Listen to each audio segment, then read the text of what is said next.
Hey guys, welcome back to the Blues Lesson Series. In this video we're looking at finding our roots in the minor pentatonic scale boxes 1 through 5. So we'll do that a couple different ways, but the importance of that is one, just being able to find your scales quicker if you're wanting to jump from one position to another. So if you're just using, for blues in A, if you're just using A minor pentatonic scale but you want to vary it up by jumping up to a higher or lower position in the neck, you want to have something that you can visualize, and a root is always a good bet. Another scenario would be if you're playing, we'll just keep using A blues as an example, but if we're playing the root position minor pentatonic scale over each corresponding chord, so we're playing A minor pentatonic over the A7 chord, we're playing D minor pentatonic over the D7 chord, and E minor pentatonic over the E7 chord, which definitely happens, or some variation out of that. That's how you create these different sounds.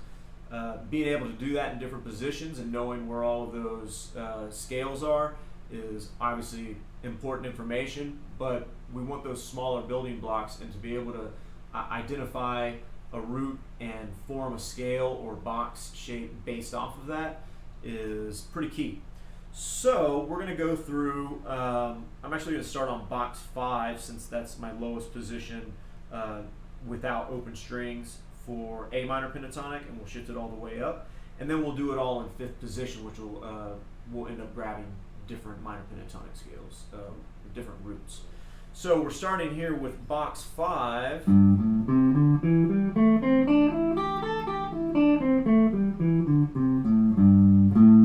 Our root that we want to visualize here is the second note on string 6.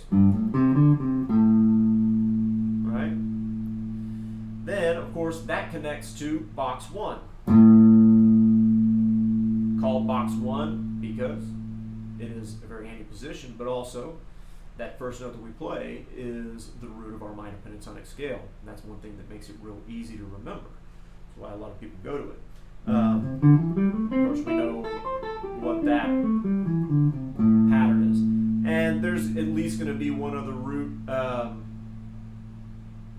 in each box, but I recommend just sticking to one, because if you know one, then we're not really concentrating on playing the root, right? It's just a matter of being able to see the scale in a different way, to see our position and where we're trying to go, so we're not fumbling around when we're improvising. So box 1, first note on string 6. Then we get to box 2.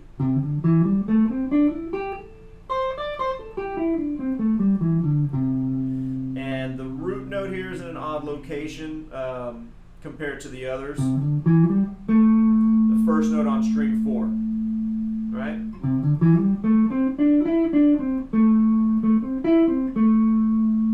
So first note on string 4 for box 2.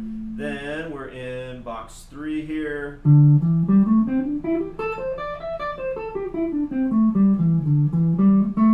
It's the second note on string 5. A good way to try to figure this out, I've done this with my students several times, and it's a nice little trick, is just to play up and down the scale so it's in your ear. It's like drinking a sip of wine and swishing it around in your mouth. You're really getting that sound in your ear, and then just stopping on a note and trying to determine whether that is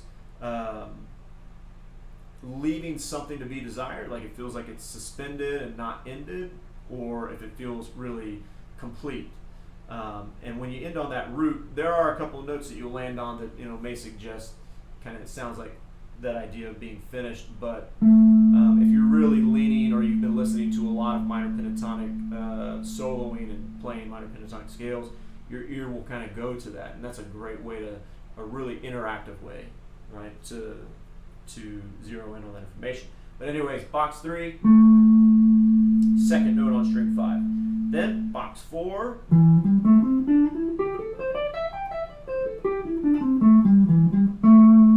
Shared root with box 3 there, first note on string 5.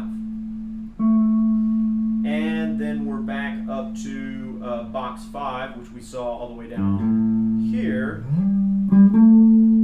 Second note on string 6.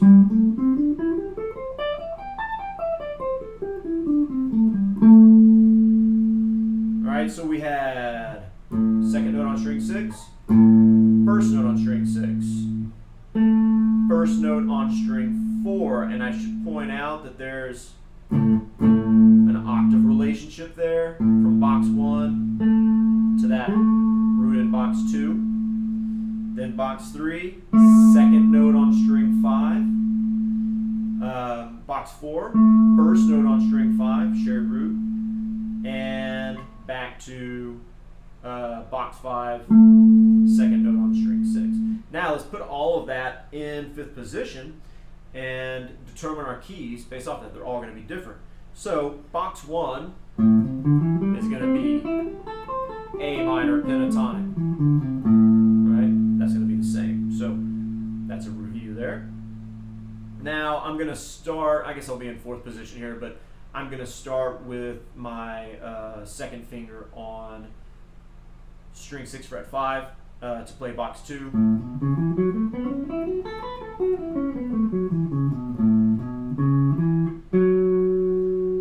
So our root of box 2 is the first note on string 4, in this case F sharp. So this is an F sharp minor pentatonic scale.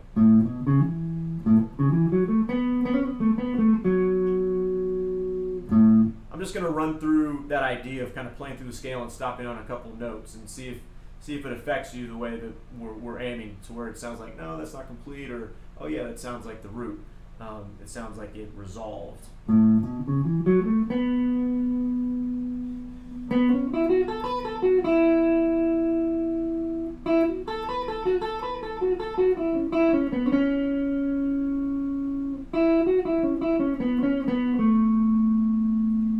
Sounds final, but that's actually the major pentatonic root, which we're going to do next. But anyways, F sharp minor pentatonic there for box 2. Then box 3,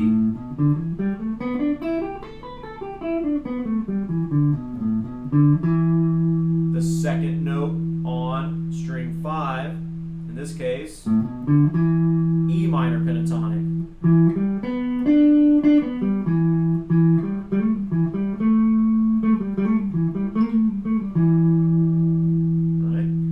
Box 4,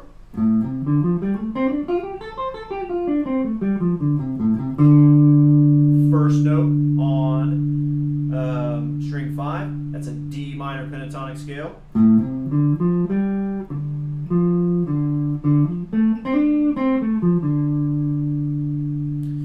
And then box 5,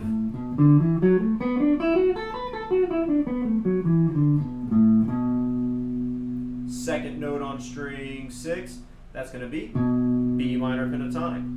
So you could do this in a number of positions. One exercise that I give my students is to basically just make the first note you play the next note on string 6. So for instance, like you play box 1 starting on string 6 fret 1,